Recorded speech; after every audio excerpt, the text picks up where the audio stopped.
தமிழ்நாட்டிலே 2 ஊர் சமையல் பார்த்துட்டோம். 3வதா நம்ம காரைக்குடியோட வெள்ள பணியாரம், கார சட்னி. ஆஹா! என்ன காம்பினேஷன்ல! இதோட அருமை காரைக்குடிக்காரங்களுக்கு தான் தெரியும். இதுதான் ஒரு படி. வெள்ள பணியாரத்துக்கு ஒரு படி பச்சரிசியை தலை தட்டி எடுத்துட்டு, மேலே குமிழ் மாதிரி உளுந்து எடுத்து ஊற வச்சு அரைச்சிக்கோங்க. நல்ல மைய அரைக்கணும். அரைக்கிற பதம் இதுக்கு ரொம்ப முக்கியம்.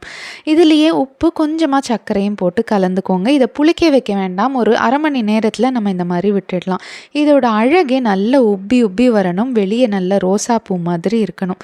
இதுக்கு பக்காவான காம்பினேஷனே செட்டிநாடு ஸ்டைல் கார சட்னி தான்.